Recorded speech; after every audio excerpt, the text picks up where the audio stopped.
above and beyond what you would typically do they really were invested in finding her right away. From the get-go. I From the think that wait is so problematic. Now, Natalie, I'm going to jump back to you. What has been your experience in how, authorities deal with like people of color in these cases and non-black people? Is there a difference in how they deal with them?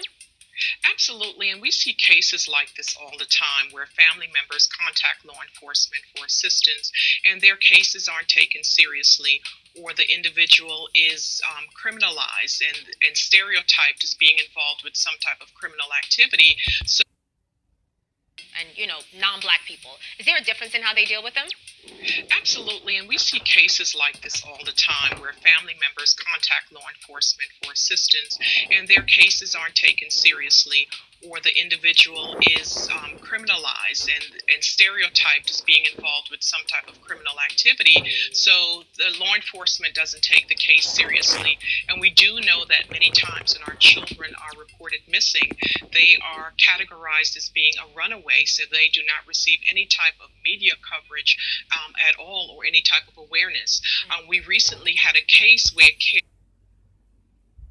they are categorized as being a runaway, so they do not receive any type of media coverage at all, or any type of awareness.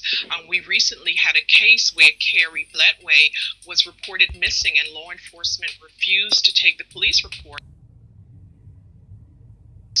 And we do know that many times when our children are reported missing, they are categorized as being a runaway, so they do not receive any type of media coverage at all, or any type of awareness.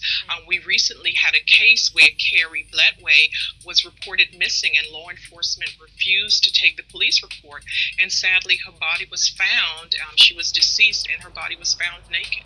And she was a mother of 4. That's so unfortunate. It makes you wonder, like, what that time difference, if they would have acted immediately, what a difference it could have made. Now, Sue Ann, what are the next steps legally that Kenneka Jenkins can take, her family can take?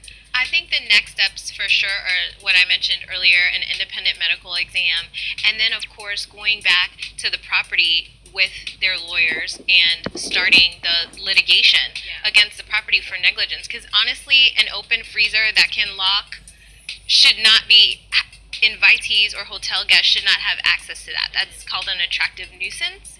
And so the hotel, even the fact that she could get to it gives the hotel some sort of liability. And I think right now, if I was in their position, I would definitely be going after, well, why were there not barricades? Why wasn't it locked? Why wasn't the security more adequate at the facility? You can't even, walk out of a hotel with a towel or something extra without being spoken to or someone saying something. So why was she able to get into an abandoned part of the hotel and into a freezer that is obviously perilous?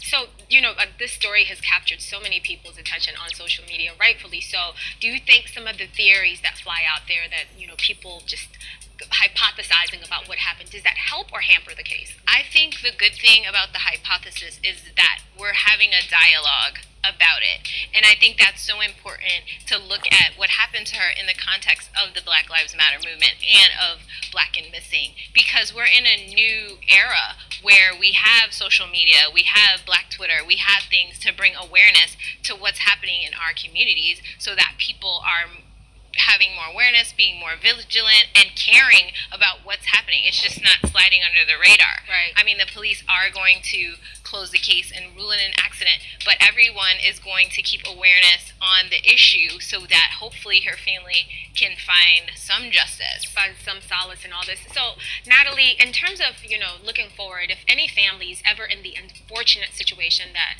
Kenneka Jenkins' family